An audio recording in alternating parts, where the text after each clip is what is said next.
अस्सलाम वालेकुम व्यूवर्स, कैसे हैं आप? Myself doctor Noorulain. उम्मीद करती हूँ आप खैर आफियत से होंगे। सो व्यूवर्स, मेरा आज का टॉपिक है एक्टोपिक प्रेगनेंसी। इसका मतलब है कि ट्यूब में हमल। सो व्यूवर्स, आई नो कि ये आपके लिए थोड़ा सा डिफ़िकल्ट टॉपिक होगा आपके लिए, लेकिन हमारे माशरे में एक्टोपिक प्रेगनेंसीज़ की जो शरह है वो बढ़ रही है। बहुत ज़्यादा लोगों को एक्टोपिक प्रेगनेंसीज़ हो रही हैं। सो इसलिए मैंने सोचा कि मैं आप लोगों को इसकी अवेयरनेस दूँ, इसके बारे में मैं आपको कुछ इन्फॉर्मेशन दूँ ताकि आपको इसके बारे में थोड़ा बहुत आइडिया हो सके। ठीक है। सो व्यूअर्स, एक्टोपिक प्रेगनेंसी या हमल, इसका मतलब ये है कि हमल की जो जगह यूट्रस है, बच्चेदानी में है, हमारा जो हमल है वो बच्चेदानी में नहीं ना होकर किसी और जगह पर हो, उसको कहते हैं एक्टोपिक प्रेगनेंसी।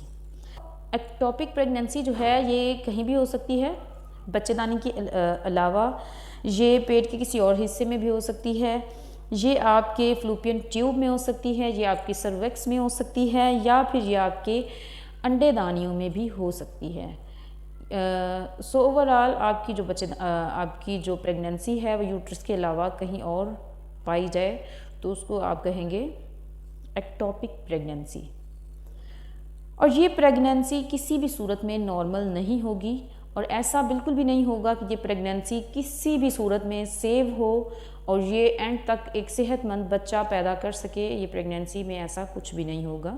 आई नो कि ये चीज़ आपके लिए बहुत ज़्यादा वेलकमिंग नहीं है, ये चीज़ बहुत ही ज़्यादा ख़तरनाक एंड रिस्की है। आप लोगों को चाहिए कि अगर अल्लाह की तरफ से आपके साथ ये हो जाता है, आपको एक्टोपिक प्रेगनेंसी हो जाती है, तो आप इसको जल्द ही तलाश करें और इसका जो है सोल्यूशन जल्द निकालें अपनी लंबी ज़िंदगी और सेहत के लिए।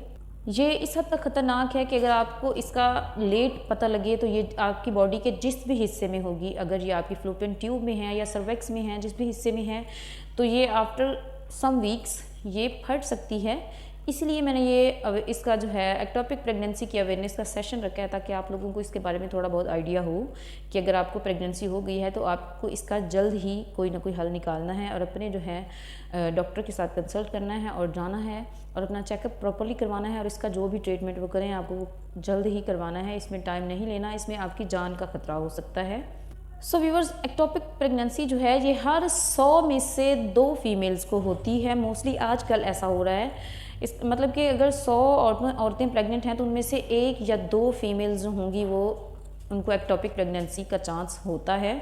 सो ओवरऑल 100 में से 2% चांस एक्टोपिक प्रेगनेंसी के बढ़ गए हैं। एक्टोपिक प्रेगनेंसी की वजह ये है कि आजकल माशरे में जो है माने हमल टैबलेट्स का इस्तेमाल, माने हमल चीज़ों का इस्तेमाल, कुपटी वगैरह जो है, इसके अलावा माने हमल बहुत सी चीज़ें हैं जिनका इस्तेमाल बहुत ज़्यादा किया जा रहा है। उनमें जो स्पेशली आ जाती हैं वो टैबलेट्स हैं।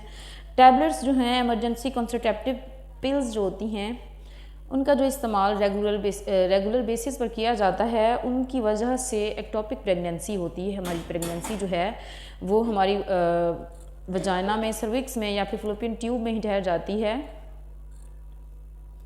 ये जो टैबलेट्स होती हैं एमरजेंसी कॉन्ट्रासेप्टिव पिल्स, इनमें प्रोजेस्टेरोन नाम का एक हार्मोन होता है जो कि एक्टोपिक प्रेगनेंसी की शरह को बढ़ाने की वजह होता है। सेकंड कॉज इसमें यह आ जाती है कि आपकी बच्चेदानी में कोई इन्फेक्शन हो, या फिर आपकी किसी ट्यूब में इन्फेक्शन हो, अंडेदानी में इन्फेक्शन हो, या आपको किसी भी तरह का सर्विक्स में कोई ना कोई इन्फेक्शन हो, उसकी वजह से भी आपकी जो प्रेगनेंसी है वो यूट्रस में ना होकर किसी और हिस्से में हो सकती है।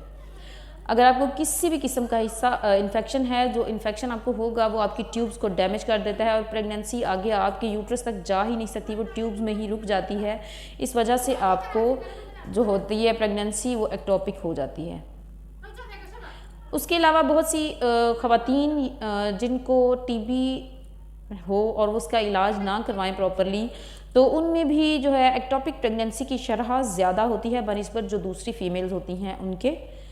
उसके बाद तीसरी रीज़न ये है कि अगर आपको लास्ट जो प्रेगनेंसी थी वो एक्टोपिक थी तो चांस आपका तकरीबन 70 to 80% हो जाता है कि आपको इस बार भी जो प्रेगनेंसी होगी वो भी एक्टोपिक होगी। सो इसलिए आपको इसका पहले ही ट्रीटमेंट करवाना चाहिए। सो व्यूअर्स, अगर मरीज़ा को एक्टोपिक प्रेगनेंसी किसी को भी हो गई है तो उसकी तंदुरुस्ती के लिए आपको उसको सिक्योर करने के लिए ये है, सबसे पहले अगर आपको आपके पीरियड्स मिस हो चुके हैं तो आपने अपना घर में ही यूटीआई यूरिन टेस्ट करना है। उसके बाद अगर वो पॉजिटिव आया है तो आपने अपने गायनेकोलॉजिस्ट से कंसल्ट करना है और उसी वीक के अंदर या फिर उसी वीक 1 वीक के बाद आपने गायनेकोलॉजिस्ट के पास जाना है और अपना अल्ट्रासाउंड करवाना है और अपनी कंफर्म करवाना है कि आपको प्रेगनेंसी यूट्रस में है या प्रेगनेंसी यूट्रस में नहीं है। अल्ट्रासाउंड करवाना आपके लिए बहुत ज़रूरी है ताकि आपकी प्रेगनेंसी है जो है वो स्कैन हो सके, ट्रैक हो सके कि वो किस हिस्से पर है।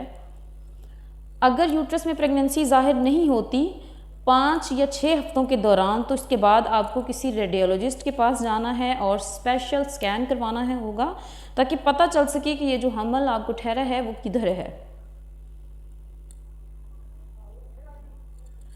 अगर आप इस प्रोसेस को मिस करेंगे, इसको आप डिले करते जाएंगे तो ये आपकी जान के लिए ख़तरा हो सकता है। सो व्यूअर्स, अगर आप इसको डिले करते हैं और इसको आप जल्दी जो है नहीं ढूंढ सकते कि आपकी प्रेगनेंसी किस जगह पर है, इसका ट्रीटमेंट प्रॉपर्ली नहीं करवाएंगे तो ये आपकी जान के लिए ख़तरा हो सकता है। अगर आपको एक्टोपिक प्रेगनेंसी हो गई है और वो जहाँ भी है, वो सर्विक्स में है या फ्लोपियन ट्यूब में है, वो फट जाएगी और आपकी जान भी जा सकती है।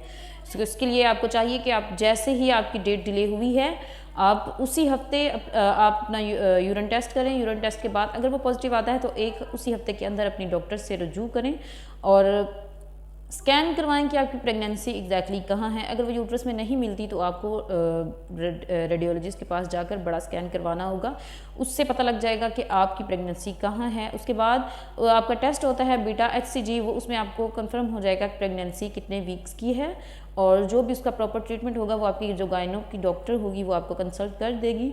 सो व्यूअर्स, अगर मेरी इन्फॉर्मेटिव वीडियो आपको अच्छी लगी हो तो मेरे चैनल को सब्सक्राइब कर दें, बेल आइकन दबाना ना भूलिएगा। मिलते हैं नेक्स्ट वीडियो में। अल्लाह हाफिज़।